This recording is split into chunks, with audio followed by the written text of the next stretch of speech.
ठीक है।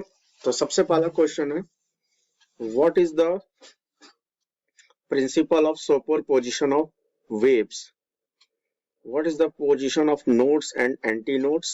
तीसरा है, what is the ratio of frequency when string fixed at both the ends? और चौथा है, how does the frequency of tuning fork change when the temperature is increased?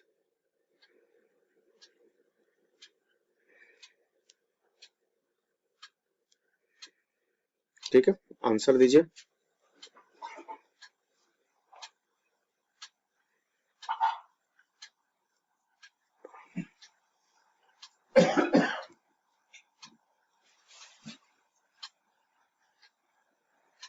तो सबसे पहला क्वेश्चन है, what is the principle of superposition of waves? दूसरा question है, what is the position of nodes and anti nodes? तीसरा है, what is the ratio of frequency when a string fixed at both the ends? Please give me answer all these four question.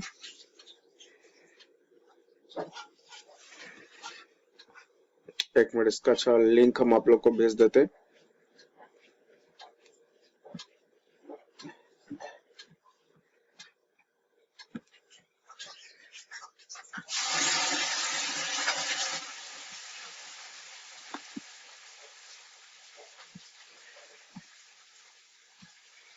Link आप लोग message box पे check कर लीजिए, मैंने link भेजा हुआ है गूगल मीट पे।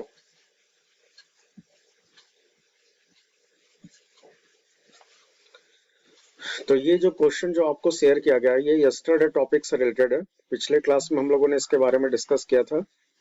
Principal of superposition of waves, yes बिल्कुल सही, शरत का आंसर बिल्कुल सही है। y is equal to y1 plus y2। Okay,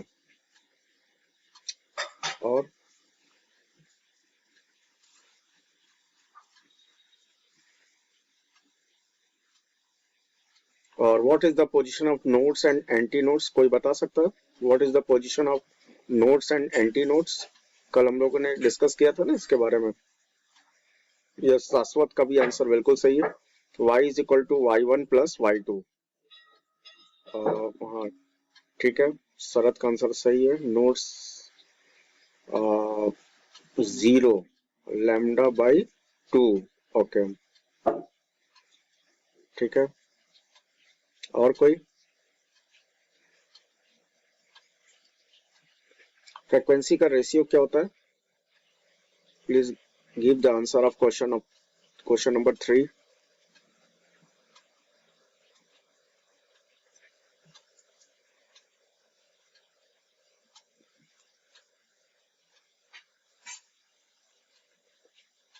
Priyanshu, हाँ बिल्कुल सही, y is equal to y1 plus y2। हाँ, शरत का आंसर सही है, lambda by 4, 3 lambda by 4। Okay, this is the position of nodes. ठीक ठीक है, बस इतने लोग आंसर देंगे, और कोई आंसर देगा? थर्ड और फोर्थ का आप लोग आंसर नहीं दिया। थर्ड और फोर्थ, हाँ बिल्कुल सही, एन वी अपॉन 2l। ठीक, बिल्कुल सही, एन वी अपॉन 2l, बिल्कुल सही। और चौथे का answer Priyanshu, n v upon 2l। Okay ठीक है। फोर्थ का answer, how does the frequency of tuning fork change when the temperature is increased? ये तो बहुत ही सिंपल क्वेश्चन है, ये क्वेश्चन नंबर 3 से रिलेटेड है। जो क्वेश्चन नंबर 4 जो है, क्वेश्चन नंबर 3 से रिलेटेड है। चलो ठीक है, हम ही आप लोग को हम आंसर दे देते हैं। तो जरा ये बताओ, व्हेन टेम्परेचर इंक्रीजेस, ओके, सात्विक, decreases because frequency is inversely proportional. Okay, हाँ बिल्कुल सही, answer is correct. Because you know that if temperature increases, then length increases, and you know that if length increases, then frequency decreases, because frequency is inversely proportional to the length. आप लोग screen पे देखिए, शरत और प्रियांशु ने जो answer दिया है question number 3 में, वो आपका फॉर्मूला क्या है? N v upon 2l। तो फ्रीक्वेंसी जो है वो l के इनवर्सली प्रोपोर्शनल है। It means that if l increases, then frequency decreases. Okay, if temperature increases, then length increases, and if length increases, then frequency decreases. Why? Because frequency is inversely proportional to the length. Okay. हाँ, शरद का भी answer बिल्कुल सही है. Frequency inversely proportional to the temperature. Okay. And also inversely proportional to the length. Okay, ठीक है. तो maximum लोगों ने बिल्कुल सही आंसर दिया है. शरद ने और शाश्वत, प्रियांशु और इसके अलावा सात्विक, इन लोगों ने आंसर बिल्कुल सही दिया है. ठीक है. ओके, तो अब हम लोग आज का टॉपिक हम लोग कंटिन्यू करते हैं. तो देखो, आज हम लोग को पढ़ना है ओपन ऑर्गन पाइप और क्लोज ऑर्गन पाइप. ठीक है. आप लोगों ने फ्लूट देखा है? बांसुरी, जो एक म्यूजिकल इंस्ट्रूमेंट है, वो आपका एक ओपन ऑर्गन पाइप्स होता है. ठीक है. The pipe which is open at both the ends is called open organ pipe, and the pipe which is open only one end and close to the another end, that is called the closed pipes. Okay, and this is used as a musical instrument. ये open organ pipe या close organ pipe जो होता है, ये musical instrument की तरह use किया जाता है. ठीक है. अब देखो, ये देखो, आप लोग को दिख रहा होगा open tube instrument. Many woodwind instruments consist of an air column enclosed inside of a hollow metal tube. This tube metal may be more than a meter in length and often curved one or more times in order to conserve space. If the end of the tube is uncovered, such that air at the end of the tube can freely vibrate when the sound waves reaches it, then the end is referred to as an open end. If both ends of the tube are uncovered or open, the musical system is said to contain an open-end air column. A variety of instruments operate on the basis of open-end air columns such as flute, trombone, saxophone, and oboe. All these are the musical instrument, which is the example of open tube. Okay? तो देखो, अभी मैंने बताया ना कि ऐसा tube जो दोनों एंड पे ओपन होता है, उसी को क्या बोला जाता है? Open tube instrument. इसका सबसे अच्छा एग्जांपल है बांसुरी, फ्लूट. फ्लूट आप लोगों ने देखा होगा, उसका दोनों तरफ का एंड ओपन होता है, और फ्रीक्वेंसी को जब हम चेंज करते हैं तो उसमें अलग अलग साउंड्स क्रिएट होता है. आई थिंक आप लोगों ने देखा होगा. अब देखो, तो ये तो था, this is about the open tube instrument. ठीक है. अब देखो, ये देखो, this open tube instrument is also known as open pipes. I think you see in the picture. Picture में देखिए, आपको एक ओपन पाइप्स दिख रहा होगा. इसका जो दोनों एंड्स जो होता है वो ओपन होता है. ठीक है. One and is a high pitch and another end as a low pitch. ठीक है. तो ये आपका ओपन पाइप्स है. The first resonant frequency for an open pipe occur at 1/2 of a length for a wave. Resonant frequency जो होता है वो वेवलेंथ का 1/2 होता है. ठीक है. The peak of the wave will be placed at the ends of the tube. This will create the loudest sound. The peak of the wave will be placed at the ends of the tube. This will create the loudest sound. Okay. This is the function of the open pipes. अब देखो, the third and fourth harmonics. ये देखो, ये ऊपर वाला second harmonic है और नीचे वाला थर्ड हार्मोनिक्स है. ठीक है. आप पिक्चर को ध्यान से देखो. पिक्चर में आपको दिख रहा होगा सेकंड हार्मोनिक में वेव्स जो है 2 टाइम्स सुपर इम्पोज हो रहा है. ये कर्सर देखो, एक इस पॉइंट पे सुपर इम्पोज हो रहा है, और ये देखो यहाँ पे भी साउंड वेव सुपर इम्पोज हो रहा है. It means sound waves are superimposed at 2 different points, so that's the reason this is the second harmonic. और नीचे वाला डायग्राम में देखो, साउंड वेव्स 3 अलग अलग पॉइंट पे सुपर इम्पोज हो रहा है. 1, और ये देखो मिडिल पे सेकंड है, और ये आपका थर्ड है.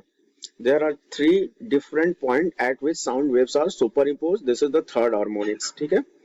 तो जैसे पिछला वाला देखो, पिछला वाला आपका ये फर्स्ट हार्मोनिक था, और ये क्या है? सेकंड हार्मोनिक, और ये क्या है? Third harmonic. And we want to find out the frequency of the different harmonic. Okay, आपको इन तीनों हार्मोनिक में फ्रीक्वेंसी निकालना है. ठीक है. The resonant frequency will occur at one wavelength. At this point, the peaks of the wave still occur at the open ends of the tube create the loudest sound. The third frequency at which resonance occurs is at 1/4 of the wavelength. Okay. अच्छा जरा ये बताओ, कोई बता सकता है what is the resonant frequency? Can any student tell me what is the resonant frequency? Yeah, बिल्कुल सही. It's correct answer. When the frequency of one body is equal to the frequency of other body, then vibration of body increases. This process is known as the resonance. Okay. As an example, you know that इसका सबसे अच्छा example है जैसे मान लो कि table पे कोई music system रखा हुआ है, ठीक है, कोई म्यूजिकल इंस्ट्रूमेंट साउंड सिस्टम रखा हुआ है और उसी टेबल पे सपोज मान लो बुक रखा हुआ है और सपोज मान लो कप और प्लेट रखा हुआ है, ठीक है, और सपोज मैंने क्या किया कि म्यूजिक सिस्टम का फ्रिक्वेंसी बढ़ा दिया, कोई सॉन्ग बज रहा है और सॉन्ग्स का फ्रिक्वेंसी मैंने बढ़ा दिया, तो अगर फ्रिक्वेंसी अगर बढ़ाएंगे तो उस म्यूजिक सिस्टम का जो फ्रिक्वेंसी जो होगा उस टेबल पे जो भी ऑब्जेक्ट रखा हुआ है उसके फ्रिक्वेंसी के क्या होगा, इक्वल हो जाएगा. तो उस टेबल पे जितने भी बॉडीज रखे होते हैं सारे के सारे बॉडीज वाइब्रेट करने लगता है. Why? Because the frequency of music system is equal to the frequency of other body present on the table. So that's reason vibration of other body increases. This is known as a resonance. ठीक है. तो resonance के case में क्या होता है कि जो बॉडी जो होता है वो वाइब्रेट करने लगता है. क्यों? क्योंकि जो गिवन फ्रीक्वेंसी जो है वो बॉडी के एक्चुअल फ्रीक्वेंसी के, बॉडी के नेचुरल फ्रीक्वेंसी के इक्वल होता है, जिसके चलते बॉडी का वाइब्रेशन इंक्रीज हो जाता है. This process is known as a resonance and the given frequency is called resonant frequency. Okay. I think आप लोग को रेजोनेंट फ्रीक्वेंसी के बारे में समझ में आ गया होगा. तो सेम देखो वही चीज यहाँ पे भी हो रहा है. जैसे जब दो साउंड वेव्स ये अलग अलग पॉइंट पे सुपर इम्पोज कर रहा है, तो जिस पॉइंट पे सुपर इम्पोज करेगा वहां पे इसका जो वाइब्रेशन जो होगा वो बढ़ जाएगा. क्यों? क्योंकि जब ये दोनों वेव्स जब सुपर इम्पोज कर रहा है तो दोनों की फ्रिक्वेंसी इक्वल है. तो जब दोनों की फ्रिक्वेंसी अगर इक्वल है तो यहाँ पे दोनों का वाइब्रेशन क्या होगा, बढ़ जाएगा. और ये देखो फिर इसके बाद ये एम्पलीट्यूड देख रहे हो, एम्पलीट्यूड क्या हो रहा है, इंक्रीज हो रहा है. ये एम्पलीट्यूड जो यहाँ पे इंक्रीज हो रहा है आफ्टर द सुपर इम्पोजिशन. ठीक है. ये देखो रिलेशनशिप फॉर ओपन पाइप्स. खैर ये तभी हम आप लोग को आगे हम बताएंगे. ये जो टेबल में आपको दिया हुआ है ये सब चीज कैसे निकाला गया अभी हम नेक्स्ट आप लोग को हम बताएंगे. ये न्यूमेरिकल्स है, खैर इसको बाद में देखा जाएगा. अब देखो ये तो क्लोज पाइप के बारे में, बट क्लोज पाइप हम लोग बाद में डिस्कस करेंगे. तो आज का मेरा टॉपिक है frequency of ratio in open organ pipe. Okay. तो देखो, तो सबसे पहले देखो ऑर्गन पाइप होता क्या है, पहले हम लोग ये डिस्कस करेंगे. What is the organ pipe.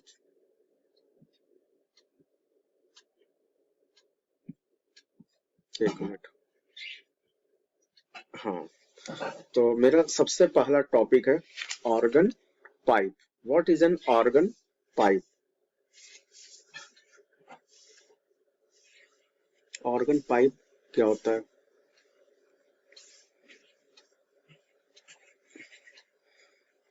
Organ pipe, तो देखो ऑर्गन पाइप का मतलब होता है it is the simplest musical instrument. It is the musical instrument. Okay. It is the musical instrument. It is the musical instrument in which sound is produced. In which sound is produced. In which sound is produced.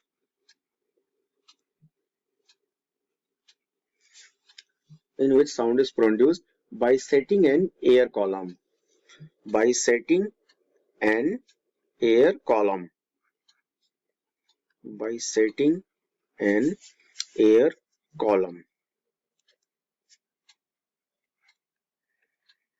By setting an air column into vibrations, into vibrations, okay, into vibrations, is called organ pipe. It is the musical instrument in which sound is produced by setting an air column into vibrations. Example, the example of organ pipe is a flute, okay. And organ pipe is two types. Organ pipe is two types, okay. सबसे पहला होता है open organ pipe और दूसरा होता है close organ pipe. सबसे पहला है ओपन ऑर्गन पाइप और दूसरा आपका होता है close organ pipe, close organ pipe. The example of the open organ pipe is flute. Flute is the example of open organ pipe, okay. And in the today class we are discussing about the open organ pipe, okay. तो हम लोग को open organ pipe के बारे में आज के class में डिस्कस करना है, ठीक है। तो एक बार फिर से हम आप लोग को स्लाइड हमको दिखाते हैं। देखो ये सामने आपको स्क्रीन पे organ pipe, open organ pipe दिखाया गया। This is about the open organ pipe. Many woodwind instrument consist of an air column enclosed inside a hollow metal tube. This tube metal may be more than a meter in length and often curve one or more times in order to conserve space. If the end of the tube is uncovered such that the air at the ends of the tube can freely vibrate when the sound wave reaches it, then the end is referred to as an open end. ठीक है, ये देखो यही आपका open pipe है। आई think आप लोग को डायग्राम में दिख रहा होगा, यही ओपन पाइप है। The first resonant frequency is lambda by 2 for a wave. यहाँ पे आपको रेजोनेंट फ्रीक्वेंसी किस पॉइंट पे मिल रहा है? Lambda by 2। The peak of the wave will be placed at the end of the tube, this will creates the loudest sound. और आपको जो पीक जो मिल रहा है, वेव का जो पीक जो मिल रहा है वो एंड पॉइंट पे मिल रहा है। आप लोग डायग्राम ध्यान से देखिए, जो मैक्सिमा जो मिल रहा है, मतलब एम्पलीट्यूड जो आपको मिल रहा है, मैक्सिमम डिस्प्लेसमेंट, वो एंड पॉइंट पे मिल रहा है। और जबकि मिडिल पॉइंट पे देखो डिस्प्लेसमेंट क्या है? जीरो है ना। मिडिल पॉइंट पे डिस्प्लेसमेंट जीरो है और एंड पॉइंट पे डिस्प्लेसमेंट मैक्सिमम है, ठीक है। तो अब ये देखो ये सेकंड हार्मोनिक है। सेकंड हार्मोनिक में भी देखो यही हो रहा है, एंड पॉइंट पे डिस्प्लेसमेंट मैक्सिमम है और जबकि ये यहाँ जो ट्यूब के अंदर जो है दो अलग अलग पॉइंट पे आपको नोट्स मिल रहा है जहां पे डिस्प्लेसमेंट जीरो है, ठीक है। तो इसी तरह से देखो थर्ड हार्मोनिक में टोटल कितने नोट्स मिल रहे हैं? 3। और ये जो एंड पॉइंट जो है, एंड पॉइंट पे मैक्सिमम एम्पलीट्यूड है, ठीक है। अब देखो तो इसी चीज के बारे में आज हम लोग को डिस्कस करना है। हमको क्या करना है कि इन तीनों कंडीशन में फ्रीक्वेंसी निकालना है। फर्स्ट हार्मोनिक, सेकंड हार्मोनिक और थर्ड हार्मोनिक, तीनों में फ्रीक्वेंसी निकालना है और फिर फ्रीक्वेंसी का रेशियो निकालना है, ठीक है। एग्जाम में आपसे ये पूछा जाता है, what is the ratio of frequency in open organ pipe, okay. तो देखो कैसे निकालेंगे। जैसे कल मैंने आप लोग को फ्रीक्वेंसी का रेशियो बताया था स्ट्रिंग में, when string is connected to the end point। तो उसी तरह से आपको फ्रीक्वेंसी का रेशियो निकालना है इन ओपन ऑर्गन पाइप। ये एग्जाम में आता है, इसको आप लोग अच्छे से प्रिपेयर कर लीजिएगा, ठीक है। फ्रीक्वेंसी का रेशियो निकालने के लिए आता है। तो देखो then today's topic is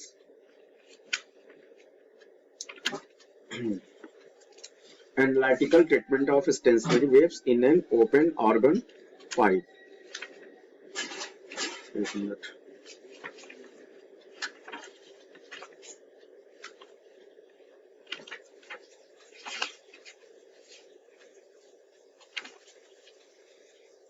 open organ pipe, हाँ तो देखो तो analytical treatment of stationary waves, analytical treatment of analytical treatment of stationary waves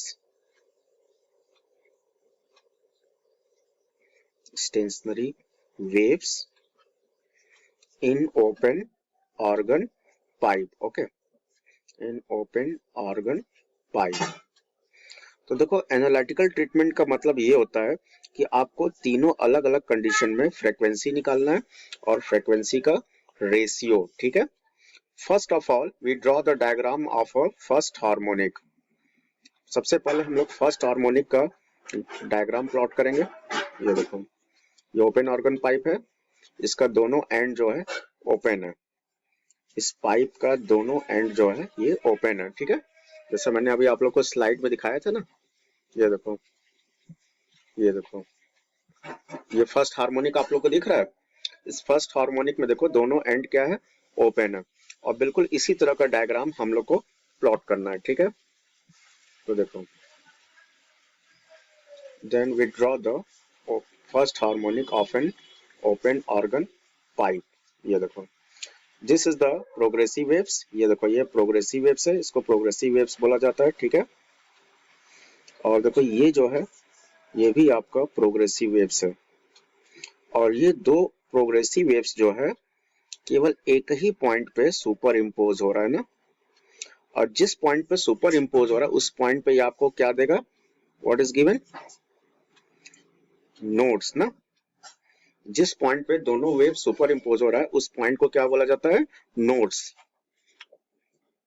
और बताओ नोड्स पे डिस्प्लेसमेंट कितना होता है, zero.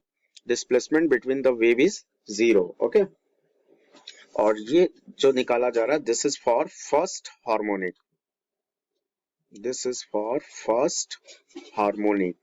Okay, this is for first harmonic.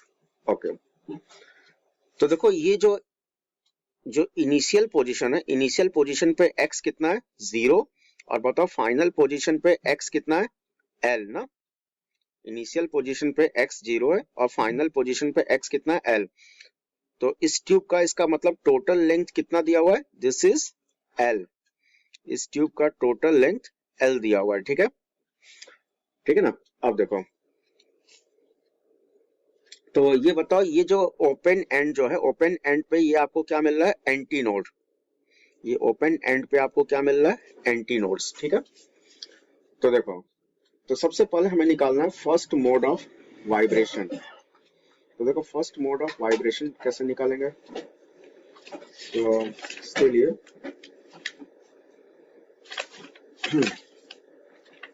सबसे पहले ये बताओ, आपको कल मैंने बताया था what is the equation of progressive waves. कोई बता सकता है what is the equation of progressive waves, what is the equation of progressive waves, कोई बता सकता है। यस, बिल्कुल सही, ए sine omega t minus k x, बिल्कुल सही। कल मैंने आप लोग को बताया था ना, stationary waves is the superimposition of two different progressive waves. और प्रोग्रेसिव वेव्स का इक्वेशन होता है y1 is equal to a sine omega t minus k x, a sine omega t minus k x. Okay, अब बताओ ये जो नीचे जो सेकंड वाला जो प्रोग्रेसिव वेव्स दिया हुआ है, तो equation of second progressive waves, नीचे देखो, नीचे भी आपको एक और प्रोग्रेसिव वेव्स दिया हुआ है ना, ये दो अलग अलग प्रोग्रेसिव वेव्स है। तो बताओ सेकंड प्रोग्रेसिव वेव्स का इक्वेशन क्या होगा, कोई बता सकता है, what is the equation of second progressive waves. जो नीचे आपको दिख रहा है, दो वेव्स है ना, तो हाँ बिल्कुल सही, y2 इज इक्वल टू हो जाएगा a sign omega T plus के एक्स हो जाएगा ना। ऊपर वाले वेव्स के लिए माइनस के एक्स और नीचे वाले वेव के लिए प्लस के एक्स। ओके, अब जरा ये बताओ, दोनों वेव सुपर इम्पोज हो रहा है, both waves are superimpose to each other, then from principle of superposition, from principle of superposition. Okay, sorry sorry, हाँ यहाँ माइनस का साइन होगा, सॉरी, क्योंकि इसका जो डायरेक्शन जो है वो फर्स्ट वाले वेव के अपोजिट है, तो इसलिए यहाँ माइनस का साइन भी लेंगे। ओके। लेकिन देखो एक मिनट, सॉरी, ये आपका ओपन पाइप है ना, तो ओपन पाइप में माइनस का साइन नहीं लेते हैं। माइनस का साइन तब लेते हैं जब एक एंड जब क्लोज होता है, ठीक है। दोनों एंड ओपन है, तो दोनों एंड ओपन है, तो ये अलग अलग वेव्स है, सेम वेव्स नहीं है। दोनों वेव्स सेम डायरेक्शन में प्रोपेगेट कर रहा है, ये रिफ्लेक्ट होके नहीं आ रहा है। ये जो सेकंड वेव जो है ये रिफ्लेक्ट होके वापस नहीं आ रहा है, ठीक है। तो इसलिए ये दोनों सेम डायरेक्शन में, तो दोनों को प्लस मिलेंगे, ठीक है। तो बताओ फ्रॉम प्रिंसिपल ऑफ सुपरपोजिशन, तो फ्रॉम प्रिंसिपल ऑफ सुपरपोजिशन, तो बताओ y इज इक्वल टू क्या होगा, what is the principle of superposition, y is equal to y1 plus y2 ना, y1 प्लस y2, ठीक है। तो यही होता है principal of superposition. y1 y2 की वैल्यू पुट कर दो, ठीक है। तो देयरफॉर बताओ what is y1, a sin omega t minus k x, और y2 की वैल्यू क्या है, a sin omega T plus के एक्स।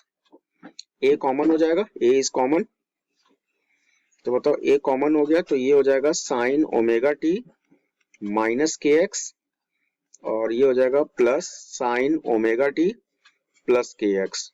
और कल मैंने बताया था ना कि इसको कैसे सॉल्व किया जाता है, तो हम डायरेक्ट आप लोग को इक्वेशन हम बता दे रहे हैं।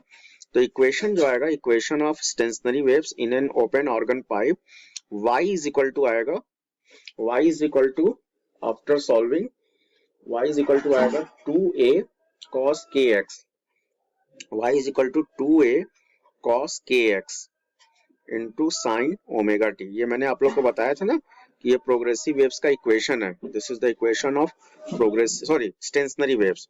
This is the equation of stationary waves. Okay, ये पिछले क्लास में मैंने आप लोग को बताया था, तो याद रखिएगा ये स्टेशनरी वेव्स का इक्वेशन है for an open organ pipe. Okay, तो ये समझ में आ गया। आई थिंक यहाँ तक तो सबको समझ में आ गया होगा, यहाँ तक किसी को कोई डाउट नहीं होना चाहिए। किसी को कोई डाउट है? ठीक है, तो देखो, अब देखो, अब ये आपको अलग अलग डायग्राम प्लॉट करना है, फर्स्ट हार्मोनिक, सेकंड हार्मोनिक और थर्ड हार्मोनिक के लिए, ठीक है। तो अब जैसे अगर मान लो अगर हम लोग सेकंड हार्मोनिक के लिए हम प्लॉट कर रहे हैं, ठीक है, तो ये आपका है open organ pipe, this is the open organ pipe, ठीक है। वेव्स यहाँ पे वाइब्रेट हो रहा है, you know that there is the waves, this is the first progressive waves. और बताओ सेकंड हार्मोनिक वेव्स में, सेकंड हार्मोनिक वेव्स में वेव्स कितने बार सुपर इम्पोज होता है, वेव्स जो है एक बार यहाँ पे सुपर इम्पोज होगा और एक बार इस वाले पॉइंट पे सुपर इम्पोज होगा, ठीक है। दो बार सुपर इम्पोज होता है, ठीक है। कोई भी वेव्स दो बार अगर सुपर इम्पोज हो रहा है तो उसको बोला जाता है सेकंड हार्मोनिक, ठीक है। ये देखो, तो सपोज मान लो यहाँ से कोई एक वेव्स आ रहा है, ये एक इस पॉइंट पे सुपर इम्पोज हो रहा है, और फिर देखो ये किसी दूसरे पॉइंट पे ये सुपर इम्पोज हो रहा है ना, ये देखो, ये इस तरह से, ठीक है। और इस पॉइंट पे x कितना है, 0, और इस वाले पॉइंट पे x कितना है, l, और इसकी टोटल लेंथ कितनी है, दिस इज l, ठीक है। तो जिस पॉइंट पे सुपर इम्पोज हो रहा है उस पॉइंट को बोला जाता है नोड्स ना, जिस पॉइंट पे सुपर इम्पोज होता है उस पॉइंट को क्या बोला जाता है, नोड्स। ये देखो, ये n का मतलब नोड्स, और जहां पे मैक्सिमम डिस्प्लेसमेंट है उसको बोला जाता है एंटी नोड्स। ये देखो, ये क्या है, एंटी नोड्स। आगे समझ में? तो this is for second harmonic, this is for second harmonic, okay, this is for second harmonic for an open organ pipe. अब देखो, अब इस तरह से सपोज मान लो आपको थर्ड हार्मोनिक अगर लेना है, this is for third harmonic, तो बताओ थर्ड हार्मोनिक में कितने बार सुपर इम्पोज होगा, 3 टाइम्स, बिल्कुल सही, 3 बार सुपर इम्पोज होगा ना। तो देखो, तो सपोज मान लो ये जो वेव्स आ रहा है, सपोज इस पॉइंट से वेव्स आ रहा है, एक बार यहाँ पे सुपर इम्पोज करेगा, फिर वापस आया, फिर यहाँ पे सुपर इम्पोज करेगा, फिर दोबारा फिर वापस आएगा, और जब दोबारा वापस आया तो वो फिर इस पॉइंट पे सुपर इम्पोज कर रहा है। अब इसी तरह से सपोज ये सेकंड वेव से सेकंड प्रोग्रेसिव वेव्स, ये देखो, तो एक बार यहाँ सुपर इम्पोज हुआ इस पॉइंट पे, ये देखो, फिर ये यहाँ पे वापस सुपर इम्पोज हो रहा है, और फिर यही सेम वेव्स ये यहाँ पे भी सुपर इम्पोज हो रहा है। टोटल 3 टाइम्स सुपर इम्पोज हो रहा है बोथ वेव्स। ओके, तो जिस जिस पॉइंट पे सुपर इम्पोज हो रहा है उस पॉइंट को बोला जाता है नोड्स। ये देखो, ये सारे पॉइंट्स क्या है, नोड्स। और ये यहाँ पे मैक्सिमम डिस्प्लेसमेंट है, जिसको क्या बोलते हैं, एंटी नोड्स। ओके, यहाँ पे x कितना है, 0, और यहाँ पे x कितना है, दिस इज l। आगे समझ में। और ये जो थर्ड वाला जो इसको बोला जाता है third harmonic, this is known as a third harmonic. Okay, तो अब हमें फ्रीक्वेंसी निकालना है। तो देखो फ्रीक्वेंसी कैसे निकालेंगे। तो फ्रीक्वेंसी निकालने के लिए आपको करना क्या है, for all value of t resultant displacement is maximum, our anti nodes are formed at the open ends at x is equal to 0 and x is equal to l. This condition is satisfied. अब देखो, तो in case of anti nodes, तो suppose मान लो जिस point पे anti nodes बन रहा है हम लोग को वो पॉइंट लेना है, ठीक है। तो बताओ एंटी नोड्स जो बन रहा है वो कहाँ पे बन रहा है, या तो x इज इक्वल टू 0 पे, या तो x is equal to l पे ना। x इज इक्वल टू 0 या तो x is equal to l। और बताओ इन दोनों पॉइंट्स पे y जो है वो क्या है, मैक्सिमम है ना। y आपका क्या है, दिस इज मैक्सिमम। और मैक्सिमम कितना है, एम्पलीट्यूड्स के इक्वल है। मैक्सिमम ये एम्पलीट्यूड्स के इक्वल होगा ना। तो जरा ये बताओ, अगर y अगर a के इक्वल है तो इसका मतलब cos kx भी क्या होगा, मैक्सिमम होगा। देयरफॉर cos kx की वैल्यू भी क्या होगी, मैक्सिमम होगी ना। और x के जगह क्या पुट करेंगे, l, x के जगह l पुट करेंगे, and this is maximum value. बताओ cos kl का मैक्सिमम वैल्यू कितना होगा, कोई बता सकता है। cos kl का मैक्सिमम वैल्यू 1, बिल्कुल सही। ये हम लोग पिछले क्लास में डिस्कस किए थे, cos थीटा की मैक्सिमम वैल्यू 1 होती है। या cos kl is equal to cos 0 ना, cos 0 प्लस 1 होता है। तो बताओ cos kl is equal to cos n pi plus 0। Okay, तो देयरफॉर बताओ ये इसकी वैल्यू आ जाएगी। तो इसका वैल्यू आएगा k into l is equal to n pi. अब बताओ l k क्या है, k क्या है, force constant, and this is 2 pi upon lambda, and this is equal to n pi. बताओ पाई से पाई कैंसिल हो जाएगा, ठीक है। तो पाई से पाई कैंसिल, तो लैम्डा कितना आएगा, therefore lambda is equal to आ जाएगा how much lambda, this is यहाँ l भी है ना, this is 2l upon n। तो ये आपका आ गया वेवलेंथ। लैम्डा का मतलब होता है वेवलेंथ। ओके, तो जरा बताइए अगर वेवलेंथ अगर आ गया तो फ्रीक्वेंसी भी निकल जाएगा। तो देयरफॉर फ्रीक्वेंसी का फॉर्मूला क्या होता है, nu is equal to v upon lambda ना, यही होता है फ्रीक्वेंसी का फॉर्मूला है। तो therefore nu is equal to हो जाएगा v अपॉन लैम्डा के जगह क्या पुट करेंगे, 2l अपॉन n, n ऊपर चला गया तो this is n into v upon 2l। तो देखो ये फ्रीक्वेंसी का फॉर्मूला आ गया। फ्रीक्वेंसी का फॉर्मूला क्या है, nu is equal to n into v upon 2l, ठीक है। तो याद रखिएगा ये फ्रीक्वेंसी का फॉर्मूला है, ठीक है। अब देखो, अब हम लोग को फर्स्ट हार्मोनिक सेकंड हार्मोनिक सबके लिए क्या निकालना है, फ्रीक्वेंसी निकालना है, ठीक है। तो बताओ हम लोगों ने पिछले क्लास में डिस्कस किया था, जैसे अगर मान लो सपोज हम लोग को फर्स्ट हार्मोनिक के लिए निकालना है, तो फॉर फर्स्ट हार्मोनिक, तो बताओ फर्स्ट हार्मोनिक के लिए n कितना लेंगे, फर्स्ट हार्मोनिक के लिए, हाँ बिल्कुल सही, n इज इक्वल टू 1।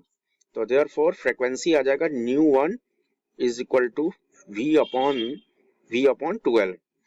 अब इसी तरह आपको निकालना है फॉर सेकंड हार्मोनिक, ठीक है।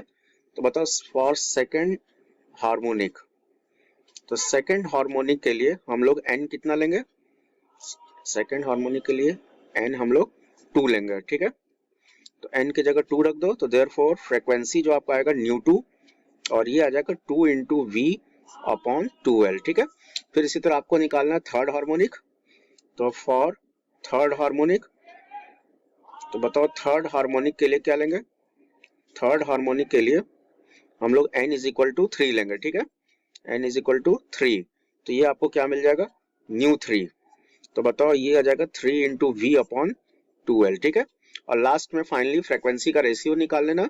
तो देयरफॉर रेशियो ऑफ फ्रीक्वेंसी, तो रेशियो ऑफ फ्रीक्वेंसी आपका आएगा, ratio of frequency nu 1 is to nu 2 is to nu 3। तो न्यू 1 की जगह क्या लेंगे? v upon 2l। न्यू 2 की जगह क्या लेंगे? 2v upon 2l। और बताओ न्यू 3 की जगह क्या लेंगे? 3v upon 2l। फिर सबको v अपॉन 2l से डिवाइड कर दो, तो ये आ जाएगा 1 is to 2 is to 3। And this is the ratio of frequency for an open organ pipe. Okay, I think सबको समझ में आ गया होगा। तो यही था आज का टॉपिक, ये कर लीजिएगा। ये ओपन ऑर्गन पाइप के लिए फ्रीक्वेंसी का रेशियो निकालने के लिए आता है। कोई डाउट होगा पूछ लीजिएगा, ठीक है। तो आज के लिए केवल इतना ही। Thank you.